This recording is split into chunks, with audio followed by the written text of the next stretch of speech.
Good morning, students. Class 12th Mathematics. Today we are going to start new chapter, that is probability. ये chapter आपने class 9th 8th से पढ़ते आ रहे हैं. वहाँ पर बेसिक कंसेप्ट थे.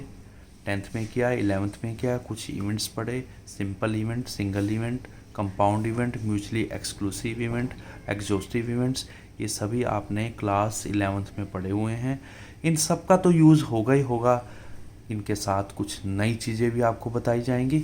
इस साल आपके सिलेबस में क्या क्या है, new probabilities, conditional probability, independent events, law of multiplication of theorem, Bayes theorem, etcetera.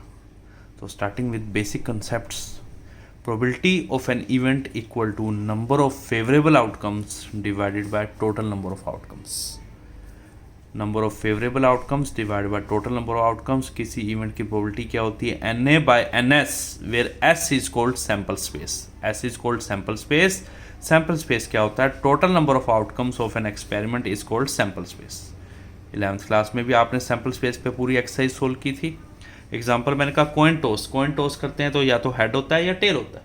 तो सैम्पल स्पेस में टोटल आउटकम कितने हो गए? 2 हो गए.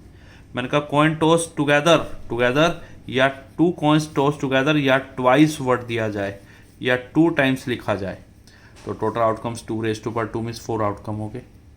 या तो दोनों कॉइन का हेड, मैंने कहा ये 2 कॉइन्स को इकट्ठे फेंक दो, हेड टेल है, यहाँ भी हेड टेल है. या तो दोनों कॉइन्स का हेड आएगा, या पहले का हेड दूसरे का टेल, या पहले का टेल दूसरे का हेड, या दोनों की दोनों टेल. तो टोटल आउटकम्स कितने हो गए हमारे पास? 4 हो. मैंने कहा 3 कॉइन्स टॉस टुगेदर, या वर्ड थ्राइस लिखा है, thrice. Coin toss thrice, thrice means 3 times. तो 2 मीन्स 8 आउटकम्स होंगे. या तो तीनों हेड, या पहला हेड 2 टेल. अब इसको मूव करते रहो, H T T T H T T T H. अब 2 head H H T H T H T H H, या तीनों टेल. टोटल आउटकम्स हमारे पास कितने हो गए? 8 हो गए. अगला एग्जाम्पल मैंने कहा अ डाइस इज थ्रोन. तो सैम्पल स्पेस में 1 2 3 4 5 6 टोटल आउटकम्स कितने आ गए? 6 आ गए. मैंने कहा अ dice and a coin toss together. ये इंपॉर्टेंट है. डाइस लूडो का गीटा जिसमें 1 2 3 4 5 6 होता है, और एक कॉइन में हेड और टेल होता है. दोनों को इकट्ठे फेंकना है मैंने. अगर दोनों को इकट्ठे फेंकना है, क्या पता कॉइन का हेड के साथ डाइस का 1 आ जाए, हेड 2 आ जाए, हेड 3 आ जाए, हेड 4 आ जाए, हेड 5 आ जाए, हेड 6 आ जाए. या कॉइन का टेल के साथ डाइस का 1 आ जाए, टेल 1 आ जाए, टेल 2 आ जाए, टेल 3 आ जाए, टेल 4 आ जाए, टेल 5 आ जाए, टेल 6 आ जाए. तो टोटल आउटकम्स कितने हो गए हमारे पास? 12 आउटकम्स कितने हो गए टोटल. मैंने कहा 2 dice thrown together. Next example है 2 dice thrown together. You know 2 dice का मतलब क्या है? 6. पहली डाइस के 1 से 6 आउटकम, दूसरी डाइस के 1 से 6 आउटकम. तो 6 × 6 36 आउटकम्स.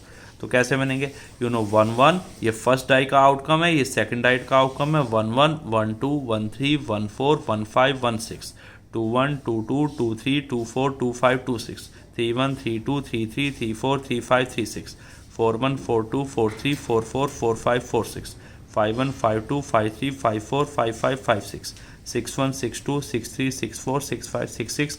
टोटल आउटकम्स कितने हो गए? 36.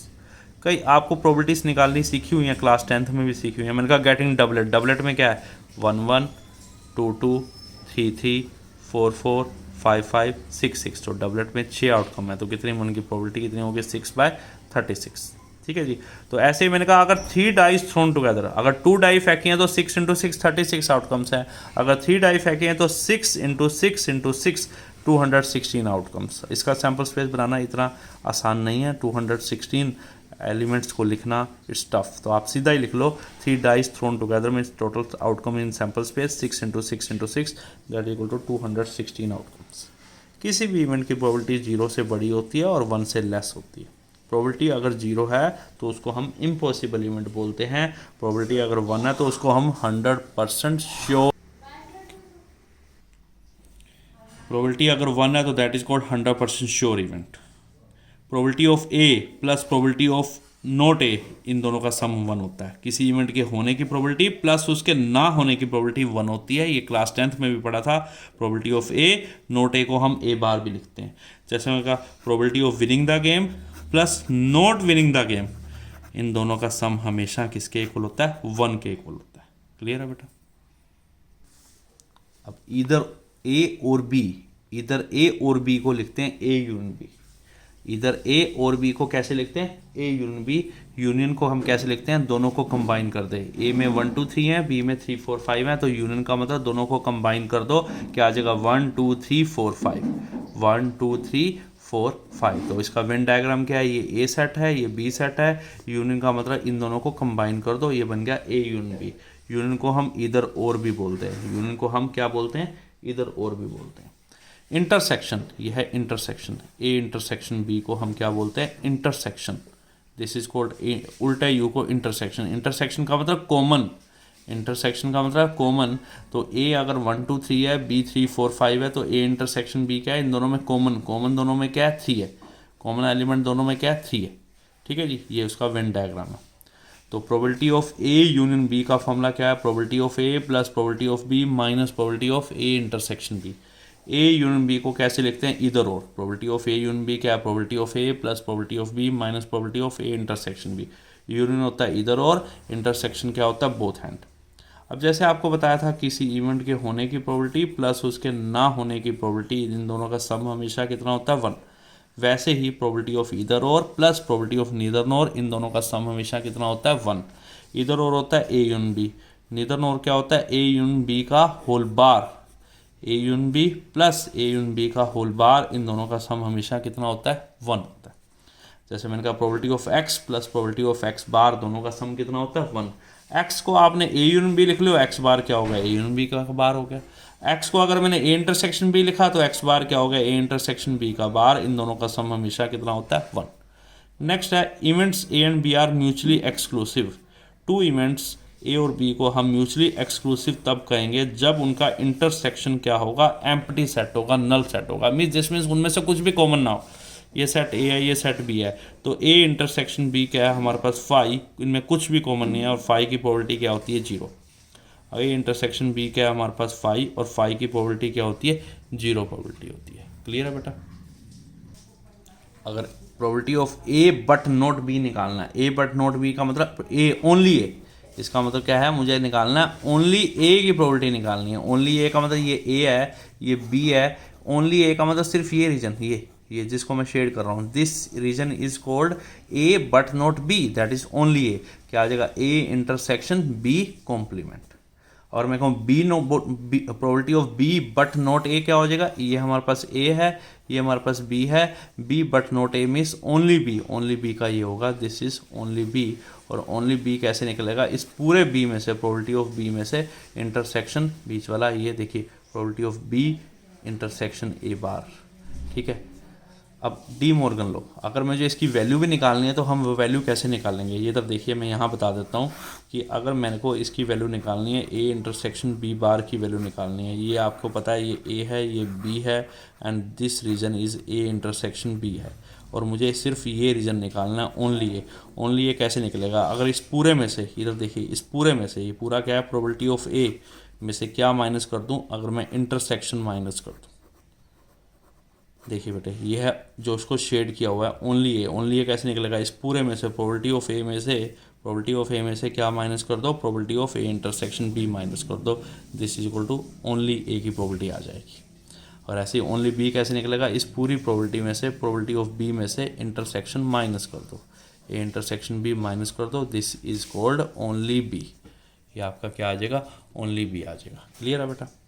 डी मॉर्गन लॉ क्या होता है, ए बार इंटरसेक्शन बी बार क्या हो जाएगा, ए यूनियन बी का whole bar.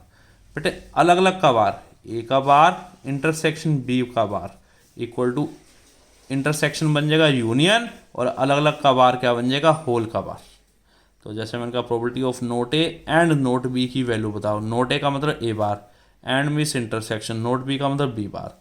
A bar intersection B bar को कैसे लिखा मैंने, ए यूनियन बी का होल बार। क्या बन गया, ए यूनियन बी का होल बार। तो A bar intersection B bar क्या हो गया, ए यूनियन बी का होल बार। ठीक है, ऐसे याद किया करो कि अलग अलग का बार यहाँ बन जाएगा होल का बार, और इंटरसेक्शन बन जाएगा यूनियन। ऐसे ही ए बार यूनियन बी बार क्या हो जाएगा, ए यूनियन बन जाएगा इंटरसेक्शन में, ए इंटरसेक्शन बी का होल बार। मैंने कहा 4 कॉइन टॉस टुगेदर, एक एग्जांपल दिया, 2 raised to power 4 में 16 आउटकम्स बन जाएंगे। आप 16 को कैसे लिखोगे, इजी वे में 8 बारी हेड लिख लो, 8 बारी टेल लिख लो, फिर 4 बारी हेड लिख लो, 4 बारी टेल, फिर 4 बारी हेड, 4 बारी टेल, फिर 2 बारी हेड, 2 बारी टेल, 2 बारी हेड, 2 बारी टेल, 2 बारी हेड, 2 बारी टेल, 2 बारी हेड, 2 बारी tail, then head tail, head tail, head tail, head tail, head tail, head tail, head tail, head tail. तो ये टोटल आउटकम्स आपके आ जाएंगे 16। 3 coin toss together, total outcomes हमारे पास 2⁻³ में कितने बनेंगे 8। आसान तरीका क्या है, 4 बारी हेड, 4 बारी tail, 2 times head, 2 times tail, 2 times head, 2 times tail, फिर head tail, head tail, head tail, head tail, जोन सा वे आपको इजी लगता हो वैसे बना लीजिए। टोटल आउटकम्स हमारे पास 8 है। मैंने कहा गेटिंग एटलीस्ट 1 हेड, एटलीस्ट का मतलब होता है कम से कम एक हेड, ज़्यादा 2 भी हो सकते हैं और 3 भी हो सकते हैं। एटलीस्ट का मतलब कम से कम एक हेड, ज़्यादा 2 भी हो सकते हैं और 3 भी हो सकते हैं। तो 1 हेड वाले, 2 हेड वाले, 3 हेड वाले, 1 हेड वाले निकाल लो, इसमें से सिर्फ पहला छोड़ के बाकी सारे आ जाएंगे। 1 हेड वाले STT, TST, TTS, 2 हेड वाले HST, STS, THS, 3 हेड वाले तीनों हेड। गेटिंग एटलीस्ट 2 हेड, कम से कम 2 हेड, 2 हेड का मतलब कम से कम मीन्स 2 हेड या 2 से ज़्यादा, 3 हेड, 2 हेड वाले HST, STS, THH, 3 हेड वाले HHH। At most 1 head, at most में ज़्यादा से ज़्यादा एक हेड, ज़्यादा से ज़्यादा का मतलब 0 से स्टार्ट करना है, 0 हेड वाले भी, 1 हेड वाले भी। 0 हेड में तीनों टेल, 1 हेड वाले STT, TST, TTH।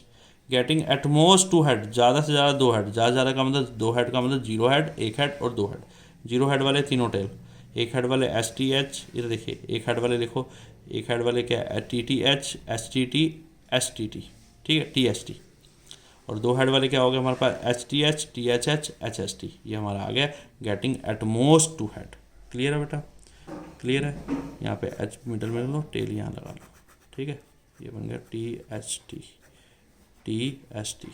तो 1 हेड, 2 हेड और 3 हेड वाले बन गए एट मोस्ट 2 हेड। अब कार्ड्स में देख लीजिए, टोटल कार्ड 52 होते हैं हमारे पास। 26 रेड होते हैं, 26 ब्लैक होते हैं। 26 रेड के फिर 2 पार्ट्स, 13 रेड का हार्ट होते हैं, 13 रेड पे डायमंड लगा होता है। ऐसे 26 ब्लैक के 2 हिस्से हैं, 13 ब्लैक स्पेड बने हुए हैं, 13 ब्लैक पे क्लब बना हुआ है। तो 13 हार्ट का मतलब 1 से लेके 13 डायमंड में 1 से लेके 13 तक है, 13 क्लब में 1 से लेके 13 स्पेड में 1 से लेके 13 तक। बेटे 1 2 3 4 अप टू 11 12 13 टोटल 13 कार्ड्स हैं। हर कार्ड 4 है, 1 कार्ड भी 4, 2 कार्ड भी के भी 4, 3 कार्ड के भी 4, 10 के भी 4। 11 को जैक बोलते हैं जे, 12 को क्वीन बोलते हैं, 13 को किंग बोलते हैं। तो जैक वाले भी 4, क्वीन वाले भी 4, किंग वाले भी 4, तभी हम कहते हैं 13 × 4 टोटल कितने हो गए 52 कार्ड्स। अब 4 जैक, ये देखो 4 jack, 4 queen and 4 king, 4 jack, 4 queen and 4 king, तो टोटल हमारे पास 12 फेस कार्ड्स हैं, जिसमें 6 तो रेड फेस कार्ड हैं और 6 ही ब्लैक फेस कार्ड्स हैं। These are all are the basic concepts, जिसमें मैंने आपको पिछले साल की सारी चीज़ें आपको बताई हैं, ठीक है। ये आपको सारी पता होनी चाहिए। ओके बेटा।